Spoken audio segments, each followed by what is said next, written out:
आम्लपित्तामध्ये commonly दोन लक्षणे दिसतात. एक आहे जळजळ करणे आणि मळमळ करणे. जळजळ होऊन आम्लपित्त होणे आणि मळमळ होऊन आम्लपित्त होणे, किंवा काही लोकांमध्ये जळजळ आणि मळमळ असे दोन्हीही लक्षणं दिसतात. तर यापैकी कुठल्या प्रकारचं आम्लपित्त आपल्याला झालेलं आहे ते आयुर्वेदानुसार ठरवणं महत्त्वाचं आहे. तर तुम्हाला तुमच्या आम्लपित्तामध्ये जळजळ होतं, मळमळ होतं की जळजळ मळमळ असे दोन्ही लक्षणं तुम्हाला दिसतात.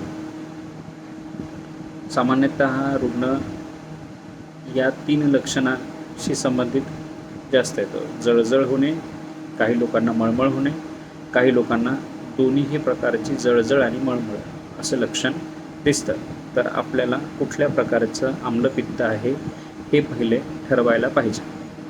त्यानंतर त्याचं योग्य निदान करून नंतर उपचार करायला पाहिजे.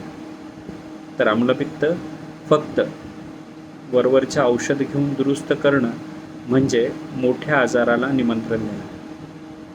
कारण की सर्व आजाराच्या मुळाशी अजीर्ण हे मुख्य कारण आहे.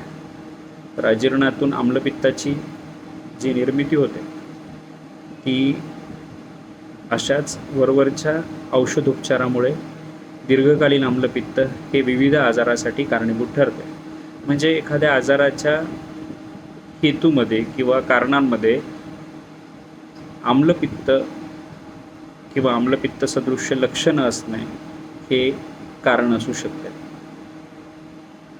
आयुर्वेदामध्ये कुठल्याही आजाराचा त्याच्या मूळ लक्षणांशी संबंध जोडला जातो. तर जसं की उदाहरणार्थ एखाद्याला गुडघेदुखी आहे, पण गुडघेदुखी जी आहे ही काही महिन्यांपासून आहे, पण आम्लपित्त मात्र काही वर्षांपासून आहे. तर आम्लपित्त हे मूळ कारण पकडून त्यानुसार उपचार सुरू केला जातो. वरवरची आम्लपित्ताची औषधं घेऊन बरेचदा आम्लपित्त बरं होत नाही.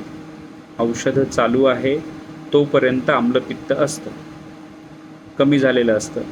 जशी औषधं संपतात तशी पुन्हा औषधं घेण्याची गरज भासते.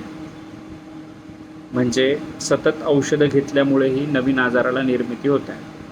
आधुनिक औषधांमध्ये आम्लपित्ताच्या कारणांचा विचार केलेला गेलेला नाही आहे, पण आयुर्वेदामध्ये आम्लपित्त ज्या कारणांनी होत आहे त्या कारणांचा विचार करून त्यानुसार औषधं केलेली जातात. हा मूळ फरक आहे आम्लपित्त ट्रीटमेंटमध्ये. धन्यवाद.